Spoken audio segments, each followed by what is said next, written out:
Today we're working on a 2011 Polaris RZR 800. We're going to be showing you how to do the oil change.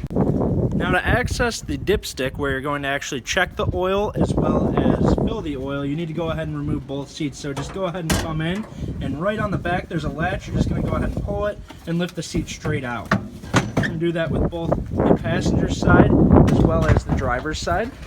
Just lift them both out just like that. Now, to access the dipstick area, you're just going to come in and remove this back panel. You're going to remove these two fasteners. You just turn them to the left, that'll loosen them, and this entire back panel will just come right off.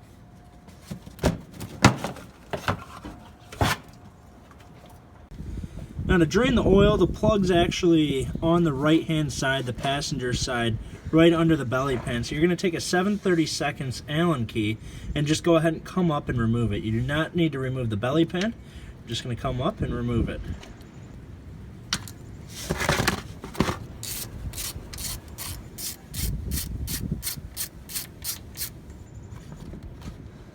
Now just go ahead and let the oil drain.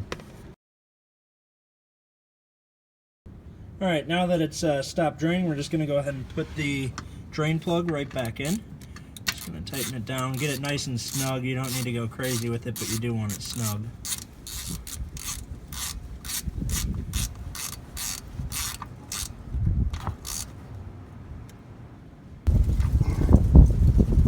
Now what we did is we got a ratchet strap, and this radiator hose right here, we just went ahead and tied it up out of the way. So if we come up here, you can see it's tied up to the rack on top, but we just looped it around so that we could get that out of the way so we could easily get the oil filter off. Now you're either going to use an oil filter wrench or just your hand and come in and twist the oil filter off. Obviously you want the pan underneath.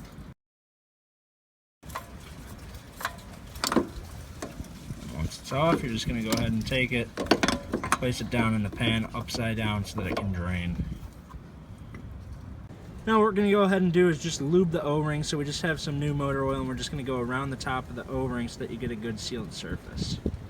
And now we're just going to go ahead and put the oil filter right back in. We're just going to snug it up with our hands. We're not going to use a wrench to put it back on. You just want to get it nice and snug, and then you're good to go. Now we're just going to go ahead and remove the dipstick and pour the 2 quarts of oil in for the 800. So you just go ahead and pull up on the dipstick, pull it out, pull straight out, and the dipstick will come right out. Now we're going to take a funnel and just pour in the 2 quarts of oil.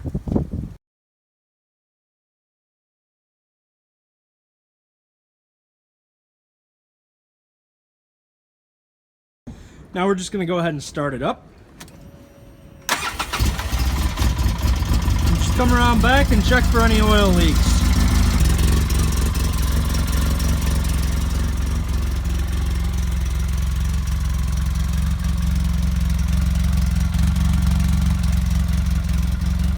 Now we're just going to go ahead and do one final check of the oil, so we'll go ahead and remove the dipstick, wipe it clean, put it back in all the way,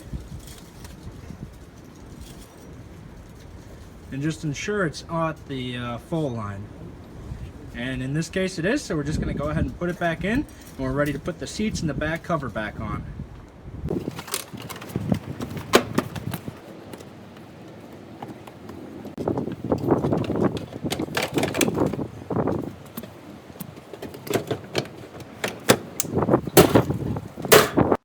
Boost Auto Parts, Aftermarket, Accessory Solutions.